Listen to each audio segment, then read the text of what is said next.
سید مجھے کہنے دیجئے کہ ہو سکتا ہے کہ بہت سارے شخص ہم میں سے جو راتوں کو نماز شب بھی پڑھ رہے ہوں، محراب عبادت میں بھی ہوں، لیکن آج جو یہ وقت ہے جس مظلوم کی اس وقت مشکل ہے ہماری بعض دفعہ میڈیا کی، یہ میڈیا شیطانی ہاتھوں میں، جس کی وجہ سے ہم ان مظلوم کو نام بھی نہیں لے پا رہے، لیکن ہمارے ناظرین جانتے ہیں کن کی ہم بات کر رہے ہیں۔ آج 2 سال سے ان پر ظلم ہو رہا ہے، اور یہ جو ابھی سیز فائر ہوا ہے اس کو ہم مت یہ سمجھیں یہ سیز فائر صرف ایک بہانہ ہے، ابھی بھی ظلم ہو رہا ہے، ابھی بھی وہاں پہ جو ہے بمباری ہو رہی ہے، اور ممکن ہے وہ شخص کہ جو محراب عبادت میں بھی ہو، نمازیں بھی پڑھ رہا ہو، لیکن ان کے لیے آواز اگر بلند نہیں کی، کل قیامت کے دن یہ ساری عبادتیں کہا جائے اس کے منہ پہ ماری جائے۔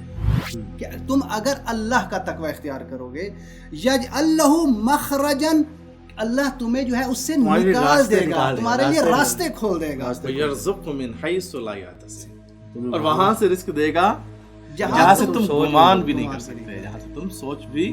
لیکن ایک لقب امیر المومنین کا ایسا ہے، مولا کائنات کا ایسا ہے کہ آپ کو کائنات میں سوائے امیر المومنین کے کسی کا یہ لقب نہیں ملے گا، وہ ہے امام المتقین۔ تقوی کی اہمیت اتنی ہے کہ اہل تقوی کے امام علی ابن ابی طالب علیہ السلام، متقین کے امام، متقین کے۔ بسم اللہ الرحمن الرحیم۔ السلام علیکم ناظرین، ماہ رمضان المبارک کے ان مقدس ایام میں آپ سب کو خوش آمدید کہتے ہیں۔ ماہ مبارک خداوند متعال کا مہینہ ہے کہ جس میں خداوند متعال انسان کو ایسی بے کرا نعمتوں سے نوازتا ہے کہ جو انسان کی عاقبت بالخیری کا سبب بن سکتی ہیں۔ ہم رضائے خدا کی طرف بڑھنے کی انشاءاللہ اس ماہ مبارک میں کوشش کریں گے، اس حوالے سے 14 قدم اللہ کی جانب بڑھائیں گے اور خدا کی رضا اور خوشنودی کو حاصل کریں گے۔ پہلا قدم جو توبہ کا قدم تھا اس پر آپ سے پہلے بات ہو چکی ہے۔ آج ہم جس پہ بات کریں گے وہ تقوی کا قدم ہے کہ ہم اللہ کی طرف، اللہ کے قرب کو حاصل کرنے کے لیے ہمیں تقوی اختیار کرنا ہوگا۔ قرآن مجید میں ایک روزے کی جو حکمت بیان ہوئی ہے وہ بھی تقوی کا حصول ہے۔ قرآن مجید میں سورہ بقرہ کی آیت نمبر 183 میں خداوند متعال ارشاد فرما رہا ہے، یا ایھا الذین آمنوا کتب علیکم الصیام کما کتب علی الذین من قبلکم لعلکم تتقون، کہ اے ایمان والو تم پر روزے فرض کر دیے گئے ہیں ایسے کہ جس طرح تم سے پہلے لوگوں پر فرض کر دیے گئے تھے۔ اس میں حکمت کیا ہے، علت کیا ہے کہ تاکہ تم تقوی الہی اختیار کرو، تم تقوی کو حاصل کرو۔ ناظرین کرام، گزشتہ شریعتوں میں تقاضوں کے بدلنے سے شریعت بھی بدلتی رہی، لیکن روزہ ایک ایسا تقاضا الہی تھا کہ جو انسان کی فطرت کے ساتھ بہترین سنخیت رکھتا تھا۔ اسی لیے شریعتوں کے تقاضے جب بدلتے رہے تو روزہ اپنی جگہ موجود رہا اور امت محمدی کے لیے بھی اس روزے کو فرض کر دیا گیا۔ بالکل ایسا ہی ہے۔ دیکھیے تقریباً آپ دیکھیے کہ کچھ عبادتیں ایسی ہیں کہ جو ہمیں قرآن مجید میں نظر آتا ہے کہ جو تقریباً تمام امتوں میں تھی۔ مثلا نماز کے بارے میں آپ اگر دیکھیں تو تقریباً تمام امتوں میں نظر آتی ہے۔ خود حضرت ابراہیم علیہ السلام نماز کا تذکرہ ان کے بارے میں ملتا ہے، باقی حضرت مریم کے بارے میں ملتا ہے۔ اسی طرح روزہ ایک ایسی عبادتوں میں سے ہے کہ جو نہ صرف یہ کہ امت محمدی صلی اللہ علیہ وآلہ وسلم اس امت پر صرف فرض ہوا بلکہ اس سے پہلی امتوں پر بھی فرض ہوا، اور اس کا وہی جیسا کہ قرآن مجید نے فرمایا کہ کس لیے ہے، اس لیے ہے کہ تاکہ تقوی اختیار کریں۔ اور دوسری طرف اگر ہم قرآن مجید میں دیکھیں کہ جیسے اللہ تعالیٰ فرماتا ہے کہ انما یتقبل اللہ من المتقین، کہ اللہ صرف اور صرف متقین سے قبول کرتا ہے، تو اس سے معلوم ہوتا ہے کہ یہ روزہ در حقیقت ایک زمینہ اور مقدمہ ہے اس چیز کے لیے کہ ہماری تمام کی تمام عبادتیں قبولیت کے درجے پر پہنچ سکیں، تاکہ کیونکہ اس روزے کے ذریعے سے ہم نے تقوی اختیار کرنا ہے۔ بے شک ہمارے امیر المومنین علی بن ابی طالب علیہ السلام بھی اللہم صلی علی محمد تقوی کی اہمیت کو بیان کرتے ہوئے فرماتے ہیں، لیکن نصیحت نہیں کرتے، مولا وصیت کرتے ہیں اپنے بیٹوں کو جس تک یہ وصیت پہنچ جائے۔ ایسی ایک وصیت آپ کریں، ایک وصیت میں کروں، اور ایک مولا کا ہے۔ ایک آیت اللہ کرے اور ایک پھر ہمارے مولا کائنات امام المتقین. امام فرماتے ہیں کہ میں اپنی ساری زندگی کو سامنے رکھتے ہوئے اپنی ساری زندگی کے نچوڑ کو تمہارے سامنے بیان کرتا ہوں. ماشاءاللہ. صرف ساری زندگی وہ نہیں کہ جو انہوں نے دنیا میں گزاری، جس طرح مولا فرماتے ہیں کہ لو کشف الغطاء مزدت تو یقینا، اگر کائنات کے سارے پردے ہٹ بھی جائیں تو علی ابن ابی طالب کی معرفت میں اضافہ نہیں کریں گے. یعنی گویا امام علیہ السلام کی جو زندگی ہے صرف دنیا تک محدود دنیا تک نہیں ہے. یعنی دو عالم کی زندگی کو اپنے سامنے رکھتے ہوئے میں آپ کو نصیحت نہیں کرتا کہ یا بنیا اوصیکم بتقوی اللہ ونصح، تاکہ میرے بیٹو اللہ کا تقوی اختیار کرو. کہنے والا کون ہے؟ مولا کائنات. اور سننے والے جن کو نصیحت نہیں وصیت ہے، اوصیکم ہے شباب اہل جنہ. ہاں اوصیکم ہے، اوصیکم میں تقوی کی وصیت کرتا ہوں امیر المومنین. یعنی وہ امیر المومنین کی جو اپنی پوری زندگی کو سامنے رکھتے ہوئے اپنے بچوں کو کون سی وصیت کر رہے ہیں؟ تقوی کی کر رہے ہیں. یعنی کتنی اہمیت ہے. اور خود امیر المومنین فرماتے ہیں کہ جتنی اہمیت اللہ تعالیٰ نے اس تقوی پر دی ہے کسی موضوع کو اتنی اہمیت نہیں دی گئی. مولا کا ذکر آ گیا ہے تو دیکھیے قرآن مجید جو ہے وہ کتاب ہے ہدی للمتقین، متقین کے لیے ہدایت ہے. اور مولا ہے امام المتقین. یہاں پہ مومنین کے قلب میں سرور کے لیے، خوشی کے لیے ایک بات کہنا چاہوں گا. اگرچہ لفظ امیر المومنین خاص ہے خود مولا کائنات سے، لہٰذا ائمہ اطہار نے کبھی بھی اپنے لیے لفظ امیر المومنین استعمال کرنے کی اجازت نہیں دی. امام حسن مجتبیٰ کو جب امیر المومنین کہا گیا تو آپ نے اجازت نہیں دی اس لفظ کو اپنے لیے استعمال کرنے کے لیے کہ یہ لفظ مخصوص ہے مولا کائنات کے لیے. لیکن تاریخ میں بہت ساروں کے لیے یہ لفظ استعمال ہوا بہرحال، ستم ظریفی اپنی جگہ. لیکن ایک لقب امیر المومنین کا ایسا ہے، مولا کائنات کا ایسا ہے کہ آپ کو کائنات میں سوائے امیر المومنین کے کسی کا یہ لقب نہیں ملے گا، اور وہ ہے امام المتقین.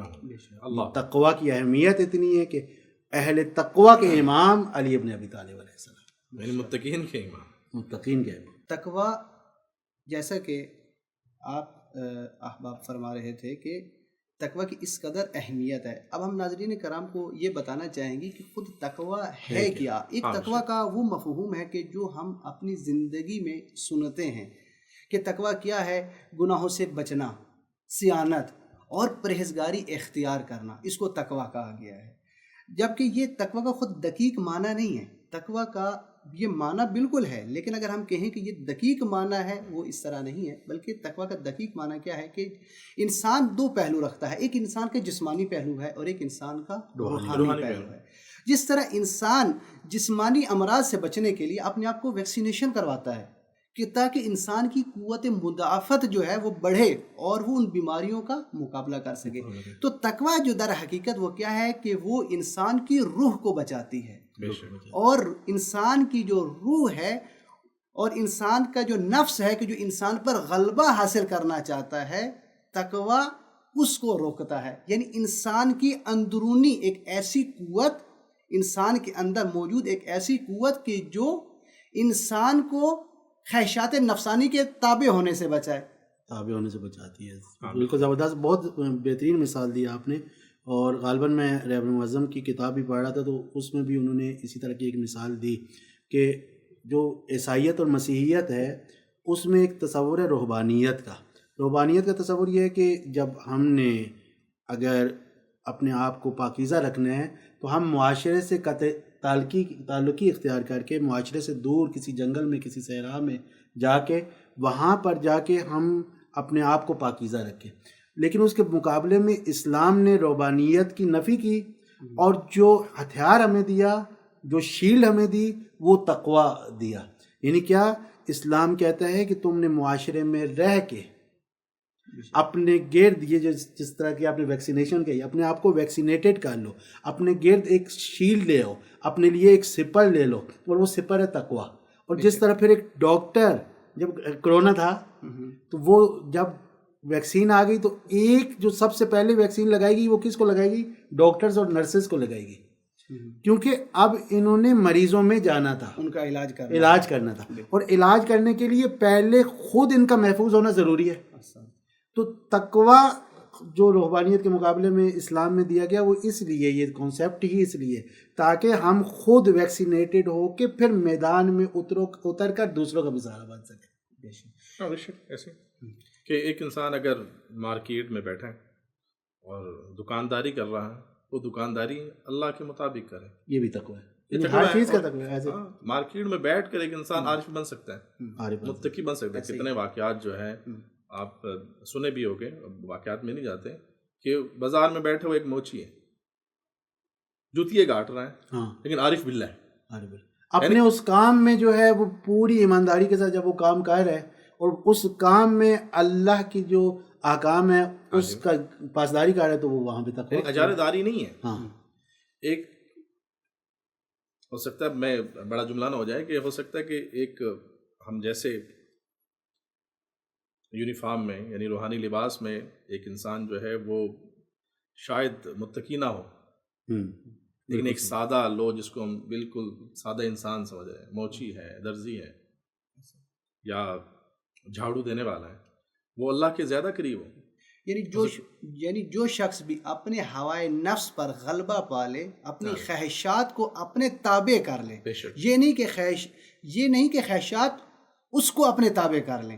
جس طرح قرآن مجید میں ہے کہ یہ خواہشات کو اپنے تابع کرنا اتنا آسان نہیں ہے. قرآن مجید کی جو آیت ہے وہ کیا ہے کہ زُیِّنَ لِلنَّاسِ حُبُّ الشَّہَوَاتِ، کہ یہ جو خواہشات نفسانی ہیں انسان کو بہت زیب و زینت کر کے دکھائی دی جاتی ہے، اور اس کے اوپر غلبہ پانا خود اسی کو تقویٰ کہا جاتا ہے. امام صادق علیہ السلام فرماتے ہیں، جو آپ نے فرمایا نا کہ ممکن ہے کہ ایک بازار میں بیٹھا ہوا جو جوتیاں گانٹ رہا ہے وہ جو ہے وہ ہم سے کئی گنا زیادہ متقی ہو.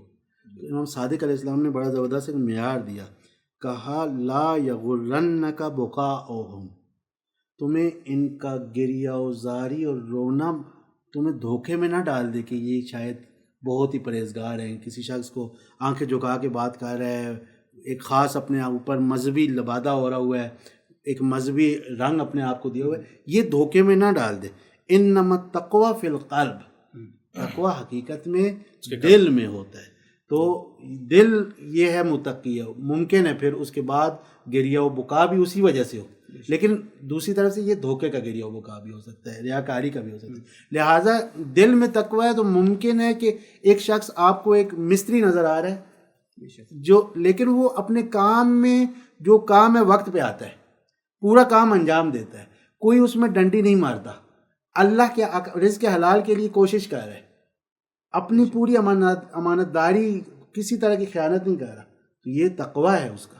ہر کسی کا تقوی یوں نہیں ہے کہ تقوی صرف یہ کہ ہم محراب عبادت میں ہیں تو تقوی ہے، اور اپنی روزمرہ کی زندگی میں تو ہمارے کیا کہا جاتا ہے، یہ دنیا داری ہے، یہ دنیا داری ہے. یعنی ایک شخص اکثر تقوی یہی سمجھا جاتا تھا کہ وہ متقی، وہ زیادہ متقی ہے کہ جو بہت زیادہ خاموش رہتا ہے، آپس لوگوں سے زیادہ ملتا جلتا نہیں ہے، ایک جگہ پر خود کو اس نے بند کر لیا ہے، یا پھر وہ دنیا کو چھوڑ کر، دنیا داری کو چھوڑ کر وہ جنگل میں چلا گیا. یہ متقی کی رانگ ڈیفینیشن ہے. دنیا میں رہ کر متقی بنے، دنیا میں رہ کر اللہ کا بندہ بنے، دنیا میں رہ کر عارف بننا جو ہے وہ کمال ہے. امام صادق علیہ السلام کا ایک صحابی امام کے حج سے واپس آیا اور کہا کہ ہمارے ساتھ ایک بندہ تھا، وہ بہت زیادہ عابد تھا، بہت متقی تھا. مولا نے کہا بتاؤ کیا ہوا کیا؟ کہا کہ ہم جیسے ہی کسی جگہ پہ اترتے تھے، مثلا منزل کرتے تھے، فوراً وہ اپنا جو ہے مصلی بچھا لیتا تھا اور وہاں پہ جو ہے وہ نماز پڑھنا شروع کرتا تھا، اپنی عبادت میں، ہر وقت عبادت، پورا سفر اس کا عبادت میں گزرا. تو کہا، مولا نے کہا کہ اس کے کام کون کرتا تھا؟ کہا وہ تو ظاہری بات ہے عبادت میں ہوتا تھا اور ہم اپنے لیے سعادت سمجھ کے اس کا کام کرتے تھے. تو مولا نے کہا اس سے زیادہ ثواب کے حقدار تم ہو، اس سے زیادہ نیکی تم لوگوں نے کی، جس نے ان کے حقوق کا بھی جنہوں نے خیال رکھا ہے، وہ تو صرف اپنے اس میں مگن تھا. بعض اوقات ہم معاشرے میں ایسی بہت سی مثالیں دیکھ رہے ہوتے ہیں اور ہم اس کو تقوی سے ملا رہے ہوتے ہیں کہ شاید یہ تقوی ہے. کہ جیسے کہ ایران کا ہی ایک واقعہ ہے کہ ایک آیت اللہ کے پاس ایک شخص کو لایا گیا کیونکہ مثلا چاہ رہے تھے کہ ایک بڑے کوئی ذمہ داری دی جائے، تو جو شخص لے کے آیا تھا آیت اللہ کے پاس، وہ اس کا تعارف یوں کروا رہا ہے کہ آغا میں آپ کے پاس جس شخصیت کو لے آیا ہوں یہ وہ ہے کہ جس کی 40 سال بھی نماز باجماعت قضا نہیں ہوئی، اللہ اکبر، 40 سال. تو آیت اللہ نے اس وقت انہیں بغیر ذمہ داری دیے کہا کہ آپ یہاں سے چلے جائیں، بھائی آپ کو ذمہ داری نہیں دی جا سکتی. تو وہ حیران ہوا کہ بھائی میں نے تو بہت اچھا عمل کیا ہے. تو جب اس آیت اللہ سے وجہ پوچھی گئی کہ آغا آپ نے کیوں ان کو ذمہ داری نہیں دی، تو وہ کہتے ہیں کہ مجھے یہ گمان ہوا ہے کہ 40 سال ایک بندے نے اگر اپنی ایک جماعت بھی قضا نہیں کی، گویا کہ اس نے اپنے کئی واجبی کام جو ہیں اس کو ترک شاید کر دیا ہے. کیوں؟ کیونکہ ایک انسان جب اس دنیا میں آتا ہے اور اس پر مختلف طرح کی ذمہ داریاں ہیں، یعنی مخلوق کا اس کی گردن پہ حق ہے. ایسا شاید ممکن نہ ہو کہ ایک شخص جو ہے 40 سال تک مثلا کسی مخلوق خدا نے اس کی طرف رجوع ہی نہ کیا ہو کہ وہ ان کے کام کرے. ہو سکتا ہے یعنی نماز کا وقت ہوا ہو، نماز کے لیے یہ آ رہا ہو، راستے میں کوئی شخص اس کے آیا ہو، کوئی ایک اہم کام ہو جو ابھی جس کی وجہ سے اس کو نماز جماعت نہ نماز جماعت چھوڑنی پڑ رہی ہو. تو انہوں نے کہا کہ شاید ہو سکتا ہے یہ خود تقویٰ کے شاید خلاف ہو، یعنی انہوں نے بہت سے کاموں پہ ظاہراً اس نے چشم پوشی کی ہے تو اس عمل کو برقرار رکھ سکا ہے. اب اعتدال میں انسان رہ کر وہ تقویٰ الہی اختیار کرے. بے شک ایسی ہے، جیسے آپ نے نماز جماعت جو 40 سال وہ نہیں کی، یعنی اس نے قضا نہیں کی، نماز با جماعت، یہ تو ویسی فطرت کے بھی جو ہے وہ اگینسٹ نظر بات آتی ہے. لہٰذا پھر بھی ہمیں سیرت ائمہ طاہرین علیہ السلام، سیرت رسول خدا صلی اللہ علیہ وسلم کی طرف اب اگر ہم دیکھتے ہیں تو ہمیں ایک مکمل کامل انسان کی سیرت نظر آتی ہے، جہاں پر آپ نماز جماعت بھی کروا رہے ہیں، کبھی فرادہ نماز بھی پڑھ رہے ہیں، کبھی آپ گھر میں بھی عبادت کر رہے ہیں، بیشتر مسجد میں عبادت کر رہے ہیں، اور کبھی اس دنیا مافیہ کو چھوڑ کر غار ہیرا میں بھی جا رہے ہیں. یعنی بالکل ایسے نہیں ہے کہ آپ دنیا میں رہیں، نہیں، کبھی کبھار رسول خدا جیسے حضرت موسیٰ علیہ السلام کی بھی سیرت ملتی ہے کہ کبھی کبھار، ایسے نہیں کہ پورا مہینہ ہی آپ جو ہے وہ چیلے کاٹنا شروع کرتے، نہیں، کبھی دنیا مافیہ سے الگ ہو کے اللہ کے ساتھ خاص راز و نیاز کرنے کے لیے رسول خدا غار ہیرا میں جاتے تھے، اور حضرت موسیٰ علیہ السلام جو ہے کوہ طور پر بھی جاتے تھے. اور راز و نیاز، لیکن یہ روٹین نہیں ہے، ایسے یہ روٹین نہیں ہے، وہ کبھی کبھار جاتے تھے، خاص جب دل بے چین ہوتا تھا، تنہائی میں اپنے اللہ سے کچھ باتیں کرنے کو دل چاہتا تھا تو جاتے تھے. یہ سیرت بھی موجود ہے، اور ہمیں ناظرین کو جانا چاہیے، کبھی کبھار جو ہے صحراؤں میں نکلنا چاہیے اللہ سے تنہائی میں باتیں کرنے کے لیے. یہ بھی تقوی کی علامت ہے، کبھی کبھار تنہائی میں اللہ تعالیٰ سے باتیں کرنے کے لیے صحراؤں میں نکلنا چاہیے، پہاڑوں پر جانا چاہیے. یہ سیرت انبیاء کرام ہے. قرآن نے کس کو تقویٰ کہا ہے نا، جی، ھدی للمتقین الذین یؤمنون بالغیب. یہ جو غیب پہ ایمان ہے یہ خود تقویٰ کا ایک حصہ ہے، تقویٰ کا ایک مقدمہ ہے. اس کے بعد کیا ہے، وہ یقیمون الصلاۃ، یہی نماز. جی، آیت اللہ بہجت کے پاس کئی بار ایسا ہوا کہ لوگ آئے اور انہوں نے کہا کہ ہمیں کوئی عمل بتائیے کہ جس سے ہم عرفان کی منازل طے کر سکیں. تو کیا کہا انہوں نے، یہی جو تمہارے اوپر چیزیں واجب ہیں ان واجبات کو انجام دو، جس چیزیں حرام ہیں ان کو چھوڑو. یہی چیز جو ہے یہ تقویٰ ہے. وَيُقِيمُونَ الصَّلَاةَ وَمِمَّا رَزَقْنَاهُمْ يُنْفِقُونَ. اور ہم نے تمہیں جو دیا ہے، جو تمہیں روزی دی ہے، اسی میں سے خرچ کرو. اور میں اس کو ختم کرتا ہوں کہ آخر میں کیا ہے، اور آخرت پہ جو ایمان ہے آپ کا، آخرت پہ ایقان، آخرت پہ یقین رکھنا.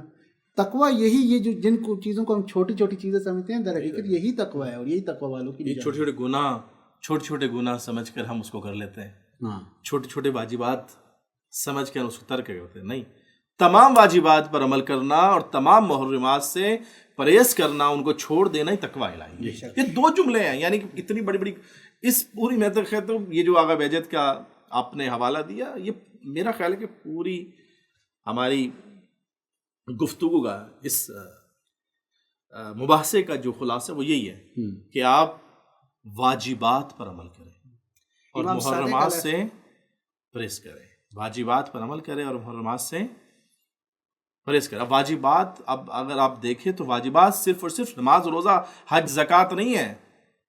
جیسے کہ واجبات اگر کوئی ظالم کو آپ دیکھتے ہیں اور آواز بلند نہیں کرتے، ایسے ہی آپ پر واجب ہے ایک مظلوم کی حمایت کرنا. جتنی آپ میں قوت ہے، جتنی آپ میں استعداد ہے، اپنی حیثیت کے مطابق ایک مظلوم کی حمایت کرنا، اپنی حیثیت اور قوت کے مطابق ایک ظالم کے سامنے کھڑے ہو جانا. سید مجھے کہنے دیجئے کہ ہو سکتا ہے کہ بہت سارے شخص ہم میں سے جو راتوں کو نماز شب بھی پڑھ رہے ہوں، محراب عبادت میں بھی ہوں، لیکن آج جو یہ وقت ہے جس مظلوم کی اس وقت مشکل ہے ہماری بعض دفعہ میڈیا کی، یہ میڈیا شیطانی ہاتھوں میں، جس کی وجہ سے ہم ان مظلوم کو نام بھی نہیں لے پا رہے، لیکن ہمارے ناظرین جانتے ہیں کن کی ہم بات کر رہے ہیں. آج 2 سال سے ان پر ظلم ہو رہا ہے، اور یہ جو ابھی سیز فائر ہوا ہے اس کو ہم مت یہ سمجھیں یہ سیز فائر صرف ایک بہانہ ہے، ابھی بھی ظلم ہو رہا ہے، ابھی بھی وہاں پہ جو ہے بمباری ہو رہی ہے.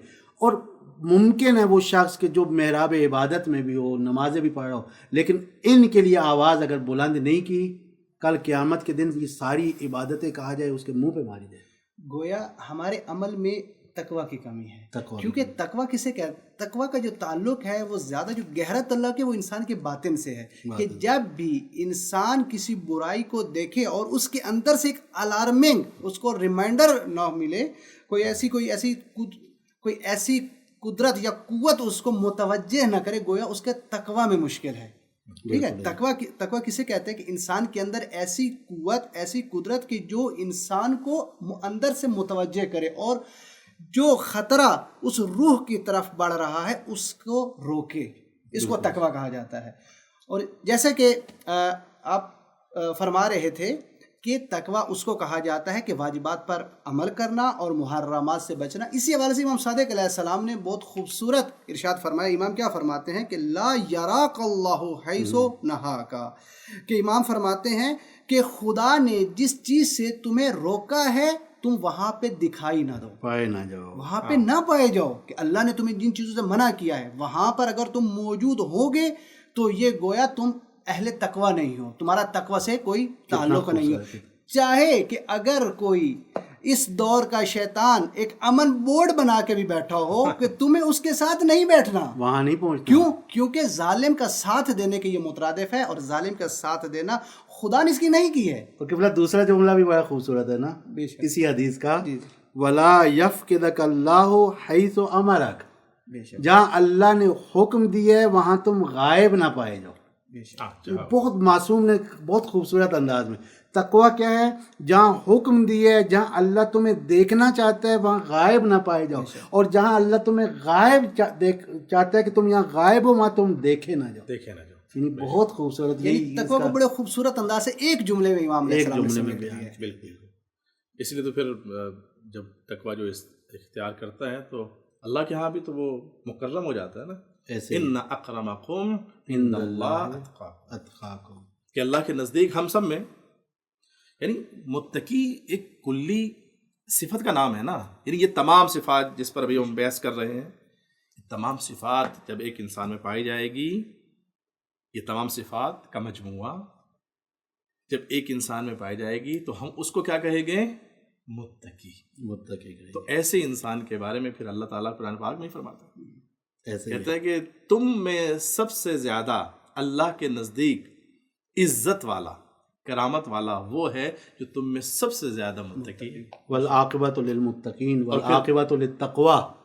یعنی دیکھیے، یعنی کہ اور یہ اسے ایک بہت خوبصورت ایک اور بھی جو ہے نا استفادہ ہوتا ہے، اور وہ یہ کہ یہ ایک عاقبت تو وہ قیامت کی ہے، والعاقبۃ للمتقین، لیکن یہ آیت جو ہے وہ ہمارے لیے ایک امید کی کرن لے کے آتی ہے کہ اس دنیا میں بھی عاقبت متقین کے لیے، اور وہ انشاءاللہ جب امام زمان کا ظہور ہوگا تو متقین ہی اس دنیا کے وارث بنیں گے، اللہ کے صالح بندے ہی اس دنیا کے وارث بنیں گے، اور پوری دنیا پہ حکومت ایک دفعہ جو ہے وہ عدل الہی کی ہوگی امام زمان کے ذریعے. بہت خوبصورت کہ جس طرح آپ نے بھی فرمایا ہے کہ یہ جو تقوی ہے اس کا تعلق صرف آخرت سے نہیں ہے، دنیا میں بھی انسان کو تقوی اختیار کرنے کی ضرورت ہے. حتیٰ کہ اگر انسان کو دنیا بھی چاہیے تو تقوی کے ذریعے ملے گی.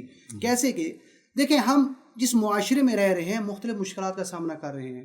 کبھی مہنگائی کی مشکل ہے، کبھی امنیت کی مشکل ہے، کبھی ہمیں بچوں کے حوالے سے مشکل درپیش ہے، اور کبھی ہمیں کبھی ہمیں مختلف سسٹمز کی طرف سے مشکل ہے. یعنی ہر مشکل کا حل کیا ہے؟ ہر مشکل حل تقویٰ. قرآن مجید میں خداوند تعالیٰ کیا ارشاد فرما رہا ہے, وَمَن يَتَّقِ اللَّهَ, کہ تم اگر اللہ کا تقوی اختیار کرو گے, یجعل لہ مخرجاً, اللہ تمہیں جو ہے اس سے نکال دے گا, تمہارے لیے راستے کھول دے گا. وَيَرْزُقْهُ مِنْ حَيْثُ لَا يَحْتَسِبُ, اور وہاں سے رزق دے گا جہاں سے تم گمان بھی نہیں کر سکتے, جہاں سے تم سوچ بھی. بڑا کیونکہ خوبصورت. اللہ خود کہہ رہے ہیں ان اللہ مع المتقین, یعنی یہ وَاعْلَمُوا أَنَّ اللَّهَ مع المتقین, یعنی کہ جس کے ساتھ خدا ہو تو پھر اس کے لیے یہ ظاہر بات ہے پوری کائنات کس کے ہاتھ میں ہے؟ خدا کیا خدا کے ہاتھ میں. پھر اس کے لیے بند گلی نہیں ہے, بند گلی نہیں. بند راستے نہیں ہیں تقویٰ کے لیے. اسی لیے آپ دیکھیے ابھی آپ دیکھیے اس وقت جو عالمی حالات بنے ہوئے ہیں, ان حالات میں اس وقت پوری دنیا جو اس وقت امت کا درد رکھتے ہیں وہ پریشان ہیں. کیا ہوگا, ابھی بحری بیرے آ گئے, ابھی یہ مسئلہ ہو گیا, ابھی یہ آ گیا, کیا ہوگا. لیکن اس کا آپ دیکھیے کہ وہ جو شخص ہے جس کے پاس قیادت ہے وہ تقویٰ کی اس منزل پہ پہنچا ہوا ہے, اس کو پتہ ہے کہ ان اللہ مع المتقین, اللہ تقویٰ والوں کے ساتھ ہے. اسی لیے کہا انہوں نے کہا کہ یہ جو ہے کیا نام ہے بحری بحرا, یہ بہت خطرناک ہے, لیکن اس سے زیادہ خطرناک وہ ہتھیار ہے جو اس بحری بحرے کو سمندر کی گہرائیوں میں غرق کر سکتا ہے. کیوں؟ یہ تقویٰ کی بنیاد پہ, یہ اور کوئی نہیں, یہ صرف تقویٰ کی طاقت ہے. ورنہ وہ دشمن ٹیکنالوجی کے لحاظ سے بہت آگے ہے, لیکن وہ تقویٰ کی جو کیلکولیشن ہے جو متقین کی اور تقویٰ کی بنیاد پہ, اسی کی بنیاد پہ یہ سید جو ہے وہ اس شجاعت کے ساتھ اور اس طرح سے جو ہے وہ بول رہے ہیں. بے شک ایسی. اب ہم دیکھیں کہ یہ جب تقویٰ حاصل انسان کرتا ہے تو تقویٰ کے اثرات کیا ہیں. تقویٰ کے دو طرح کے اثرات ہیں. ایک زہری اثر ہے تقویٰ کا. قرآن مجید میں جس طرح اللہ فرماتا ہے کہ تم اگر اللہ سے ڈرو گے تو اللہ تمہارے لیے راستے کھول دے گا, اللہ کا تقویٰ اختیار کرو گے تو اللہ تمہارے لیے راستے کھول دے گا. ہم دیکھتے ہیں کہ حضرت یوسف علیہ السلام جب ان پر ظلم کیا گیا, انہیں اندھے کنویں میں پھینک دیا گیا, تو انہوں نے کیا کہ تقویٰ اختیار کیا. اور یہ تقویٰ اختیار کرنا سبب بنا کہ خداوند متعال نے ان کے لیے کیسا راستہ کھولا. ایسے بے شک, یعنی انہیں مصر کی بادشاہت عطا کی. کیوں؟ تقویٰ اختیار کیا. اور اسی طرح جب حضرت مریم پر تہمت لگی تو خداوند متعال نے حضرت عیسیٰ علیہ السلام کو گویائی عطا کی, اور انہوں نے حضرت عیسیٰ علیہ السلام نے حضرت مریم پر لگے اس تہمت کو دھو ڈالا. یہ تقویٰ ہے حضرت مریم کا, کہ جس کی وجہ سے خداوند متعال نے اسے بند گلی میں قرار نہیں دیا بلکہ اس کے لیے راستوں کو کھول دیا. اور اسی طرح حضرت موسیٰ کلیم اللہ, کہ جب فرعون سے نجات پانے کے لیے بڑے تو آگے دریا ہے, حضرت موسیٰ نے وہاں پہ کیا کیا؟ تقویٰ اختیار کیا, اللہ پہ توکل کیا, تو خدا نے کیا ہے اس دریا کو شق کر دیا کہ یعنی وہ راستہ کہ جو حضرت موسیٰ کی نجات کا سبب بنا, وہی راستہ اللہ کے دشمنوں کے غرق ہونے کا سبب بنا. ایسے ہی ہے. حضرت موسیٰ نے تقویٰ اختیار کیا تو اللہ نے ان کے لیے راستے کھول دیے, اور اس دشمن نے جو اسے فرعون کہا جاتا ہے, اس نے کیونکہ اللہ کا تقویٰ اس کو حاصل نہیں تھا, وہی نعمت کہ جو حضرت موسیٰ کے لیے وہی کام جو نعمت ثابت ہوا, اسی کے لیے وہی مصیبت بن گئی. ایسے ہی ہے. بس تقویٰ کے جو فوائد ہیں اس میں سے دیکھیے نا, قرآن بھی تقویٰ کو کیا کہہ رہا ہے؟ بہترین لباس. بہترین لباس جو ہے وہ لباس التقویٰ ہے. تو لباس التقویٰ جو ہے, لباس کے آپ دیکھیں نا, لباس کیا کرتا ہے؟ لباس انسان کی زینت کا باعث ہوتا ہے. بس تقویٰ انسان کی, ایک مومن کی, متقی کی زینت کا باعث ہے. بے شک. جب غیر متقین کے بارے میں بھی جو ہے وہ ہے کہ کم انسان جمیل لست علی اللہ نشرتا, اے اللہ کہ ایسی کتنی خوبیاں ہیں جو میری لوگوں میں مشہور ہو چکی جن کا میں اہل بھی نہیں تھا. تو جب یہ تقویٰ جس نے اختیار کیا, یہ اپنی خوبیوں کو چھپاتا بھی رہے گا تو یہ لباس ہے, کیونکہ خوبصورت پیش کرے گا. لباس کا کام کیا ہے؟ سختی اور عیوب کو چھپانا, عیوب کو, عیبوں کو بھی چھپائے گا. نہ صرف زینت کا باعث بنے گا بلکہ اگر کچھ عیب ہیں تو ان عیبوں کو بھی چھپا دے گا. اور اس کے علاوہ لباس کا کام کیا ہے؟ لباس سختیوں سے, سردی کی سختی سے, گرمی کی سختی سے انسان کو بچاتا ہے, لہٰذا یہ لباس بچائے گا. اور لباس کا کام کیا ہے؟ ترک لباس باعث ننگ و عار ہے, لہٰذا ترک تقویٰ بھی باعث ننگو آر ہے. تو بہت خوبصورت توضیح تو اس کی تشبیہ دی ہے. اور اسی طرح ایک اور جگہ پہ قرآن مجید خیر ذات تقوی کو قرار دیتا ہے کہ تقوی جو ہے وہ بہترین زاد راہ ہے. تو پس تقوی کے یقیناً اس دنیا میں بھی اثرات ہیں اور اس کے آخرت میں بھی اثرات ہیں. تقوی کے اس طرح ظاہری آثار ہیں، اس طرح تقوی کے باطنی آثار ہیں. باطنی جو تقوی کے آثار ہیں ان میں سے کیا ہے کہ جب انسان کی روح اپنی خواہشات کے تابع ہو جاتی ہے اور انسان جب شرک خفی کا مرتکب ہوتا ہے، تو جب وہ تقوی اختیار کرتا ہے تو سب سے پہلے جو اس کا اثر ہے کہ انسان کی جو خواہشات ہیں کہ جو انسان کو گرا دیتی ہیں، انسان ان کو اپنے کنٹرول میں رکھ لیتا ہے. ان کو اپنے کنٹرول میں. اور جو اس کا جو دوسرا اثر ہے وہ یہ ہے کہ انسان کے اندر خوف ختم ہو جاتا ہے. جیسے ہم نے اپنے ائمہ معصومین علیہ السلام کی زندگیوں میں تو کسی طرح کا خوف نہیں دیکھا، ان کے ماننے والوں کی زندگیوں میں بھی ایسے ہے. چاہے کہ مثلا ہم یہاں پہ رہتے ہیں اور ہم دیکھتے ہیں کہ ظاہراً پورا دشمن استعمار نے محاصرہ کیا ہوا ہے، لیکن ہم یہاں پہ ایک عادی زندگی کو ایسا محسوس کرتے ہیں. ایسے ہی ہے. یعنی ہر طرح کا جب انسان تقوی اختیار کرے تو انسان کا جو باطن ہے وہ خوف سے نجات پا جاتا ہے.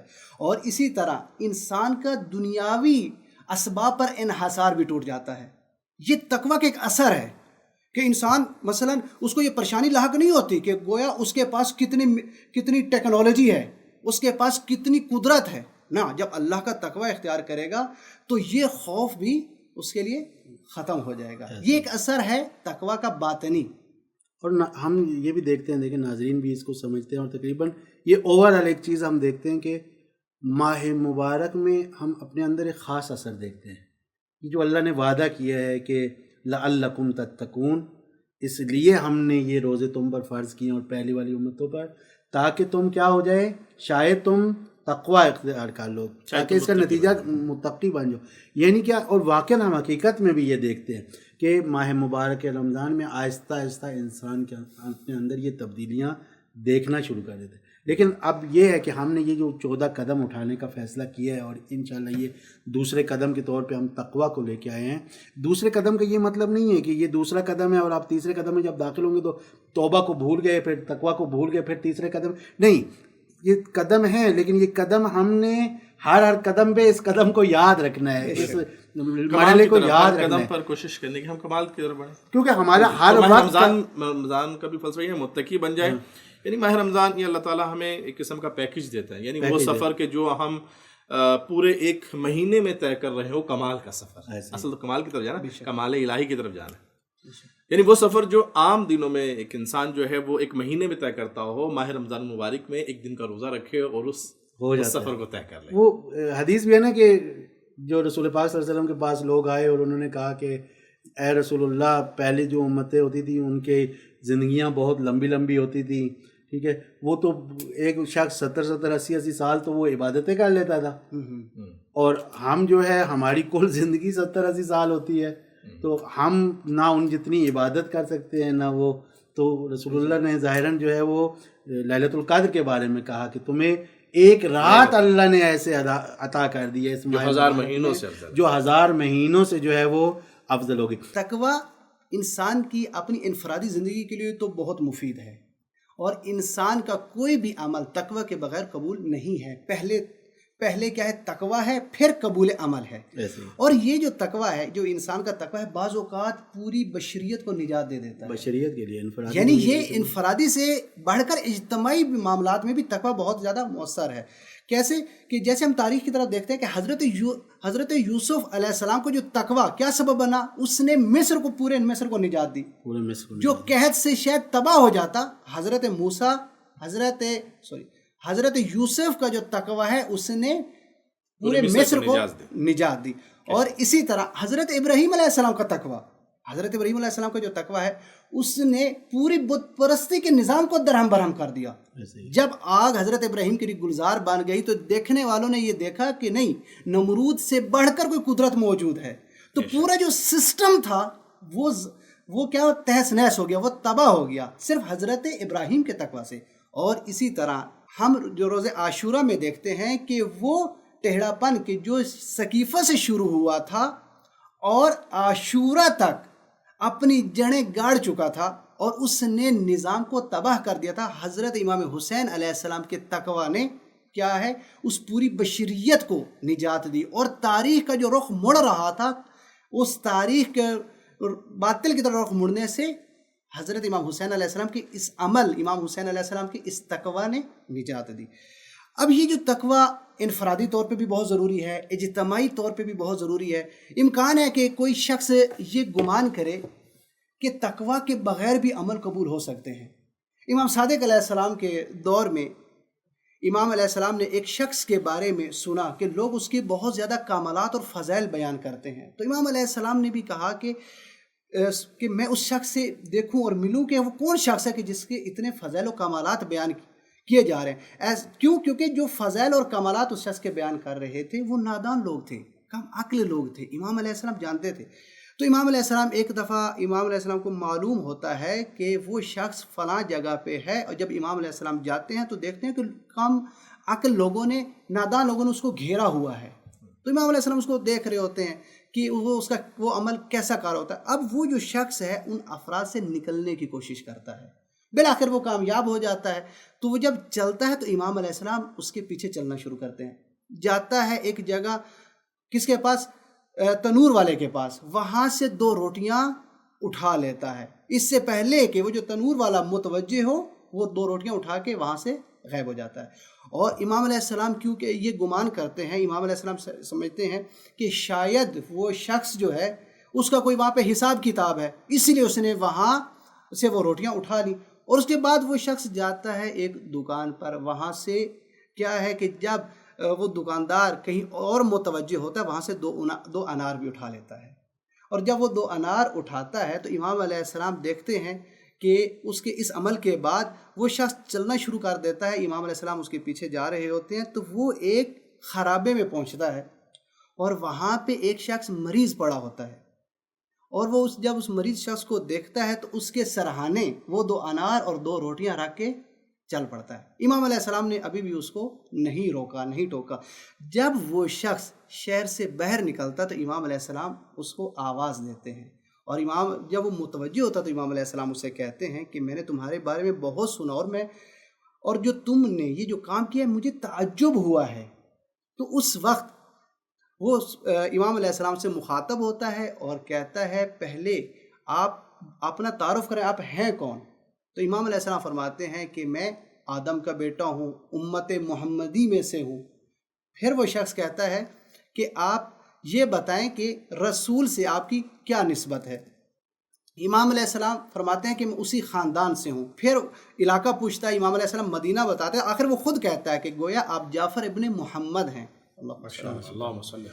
اور جب یہ کہتا ہے تو پھر وہ امام علیہ السلام پر بات کرتا ہے، کہتا ہے کہ گویا آپ اس شخص کو سرزنش کر رہے ہیں کہ جس نے اچھے اعمال کو انجام دیا ہے۔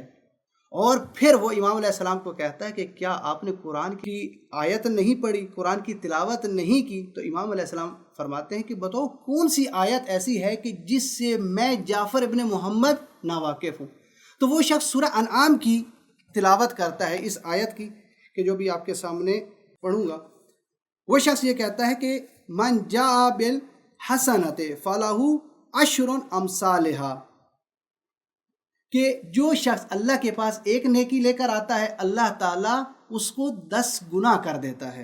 اور ومن جاء بالسیئۃ فلا یجزا الا مثلھا، اور جو شخص برائی لے کے آتا ہے تو ایک اس کی برائی جو ہے وہ لکھی جاتی ہے، ایک اس کی برائی کو شمار کیا جاتا ہے۔ وہم لا یظلمون، اور کہ ان پر ظلم نہیں کیا جائے گا۔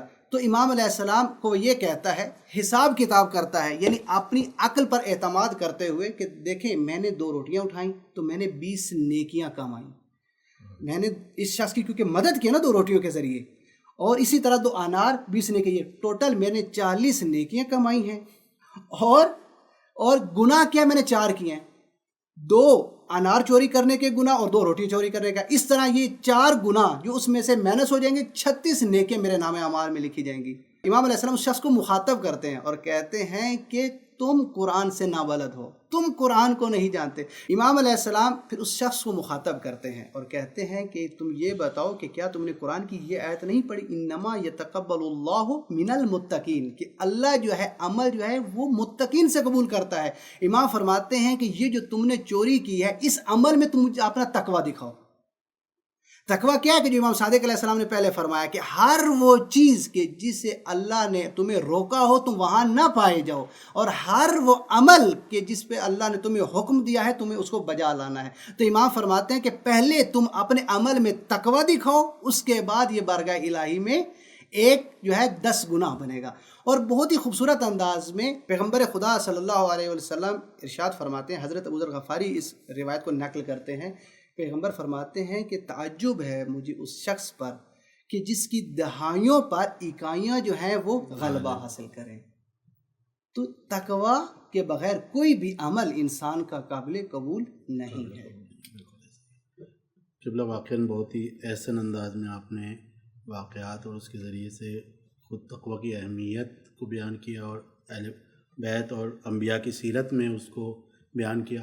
تو بس ضرورت اس بات کی ہے کہ ہم ماہ مبارک رمضان میں، یہ ماہ مبارک رمضان ایک دفعہ دوبارہ ہمیں میسر آیا ہے، اور ناظرین شاید دوبارہ اس طرح کا مہینہ ہماری زندگیوں میں نہ آئے۔ اگلا ماہ مبارک ہمیں میسر ہوگا یا نہیں ہوگا۔ پچھلے ماہ مبارک میں بہت سارے ہمارے عزیز و اقارب تھے جو حسرت رکھتے تھے کہ کاش ہمیں ایک ماہ مبارک اور مل جائے، لیکن وہ اس دنیا سے چلے گئے۔ تو اب ہمیں یہ موقع ملا ہے کہ بہشت کی طرف ہم اس ماہ مبارک میں بھی قدم اٹھائیں۔ تو آپ کے ساتھ ہم حاضر ہوئے ہیں معصومین، 14 معصومین کے صدقے میں 14 قدم اٹھانے کے لیے۔ کل پچھلے پروگرام میں پہلا قدم آپ کی خدمت میں ہم نے توبہ بیان کیا، اور آج اگلا قدم جو ہے وہ تقویٰ ہے۔ یقیناً جیسا کہ علماء کرام نے فرمایا کہ اللہ تعالیٰ قرآن مجید میں فرماتا ہے کہ انما یتقبل اللہ من المتقین، یا قرآن میں اللہ تعالیٰ فرماتا ہے وَاعْلَمُوا أَنَّ اللَّهَ مَعَ الْمُتَّقِينَ، یا اللہ تعالیٰ تقویٰ کو خیر الزاد کہتا ہے کہ بہترین زاد آخرت کے لیے جو ہے وہ تقویٰ ہے۔ تو ہمیں چاہیے کہ ہم ماہ مبارک رمضان میں اس فرصت سے زیادہ استفادہ کریں، اور روزے کی صورت میں جو تقویٰ حاصل ہوتا ہے اس تقویٰ کو سال بھر اس تقویٰ کی ہم حفاظت کریں، اور اسی تقویٰ کی بنیاد پر اتنا اپنے آپ کو اس ماہ مبارک میں پاک کر لیں، اور اپنے آپ کو جیسے کہ رسول اللہ نے کہا کہ تمہارے جو نفس ہے وہ تمہارے گناہوں کی وجہ سے مرہون ہو چکے ہیں، رہن رکھے جا چکے ہیں، ان نفسوں کو ماہ مبارک میں آزاد کرواؤ اور جہنم کی آگ سے خود کو آزاد کرواؤ۔ تو انشاءاللہ اللہ تعالیٰ سے امید اور دعا ہے کہ پروردگار عالم ہمیں توفیق عطا فرمائے گا کہ ہم انشاءاللہ ماہ مبارک میں یہ قدم تقویٰ کا قدم اٹھائیں گے، اور ساری زندگی قرآن مجید اور ائمہ اطہار کی تعلیمات کے مطابق گزارنے کی کوشش کریں گے۔ والسلام علیکم ورحمۃ اللہ وبرکاتہ۔